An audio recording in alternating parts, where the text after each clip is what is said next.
Di antara salah satu tujuan terpenting di balik penetapan syariat Islam adalah terjalinnya persatuan hati, rasa kasih sayang, dan ikatan persaudaraan di antara sesama kaum muslimin. Oleh karena itu, Allah Subhanahu wa taala menetapkan adanya perkumpulan dalam banyak ibadah, termasuk di antaranya ketika pelaksanaan salat Id.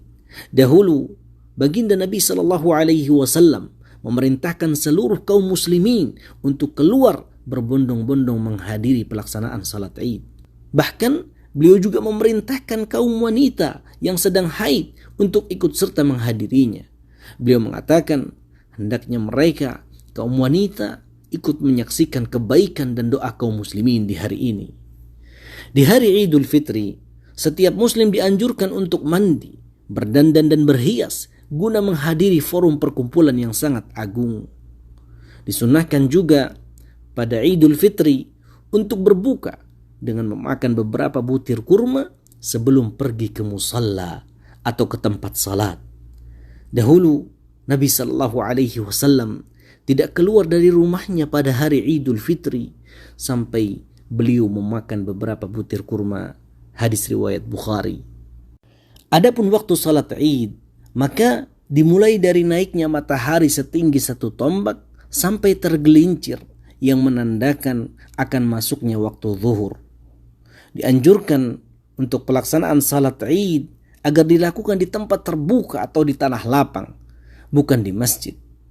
Meskipun tidak mengapa apabila dilakukan di dalam masjid tatkala ada uzur, seperti tidak memungkinkan untuk pergi ke tanah lapang atau adanya kesulitan untuk pergi ke sana.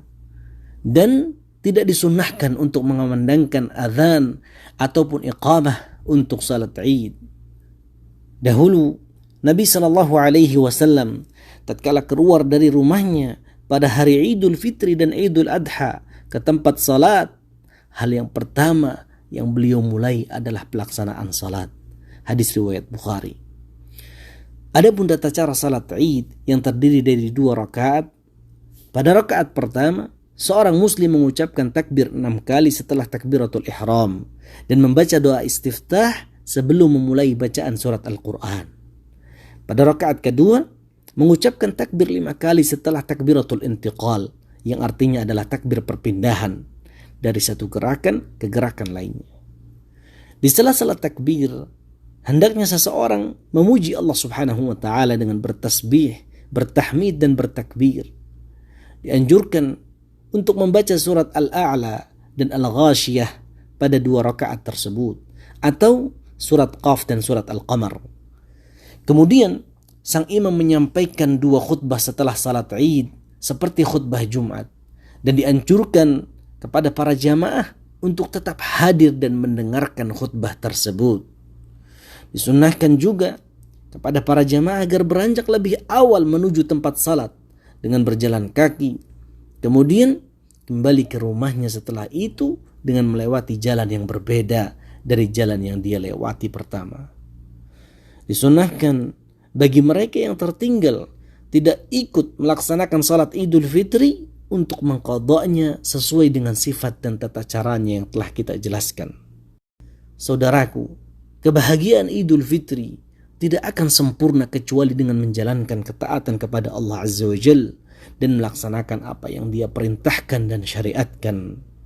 Allah Subhanahu wa taala berfirman, وَمَن يُطِعِ اللَّهَ وَرَسُولَهُ فَقَدْ فَازَ فَوْزًا عَظِيمًا. Dan barang siapa yang mentaati Allah dan Rasulnya, maka sungguh dia telah menang dengan kemenangan yang besar. Quran Surat Al-Ahzab ayat 71.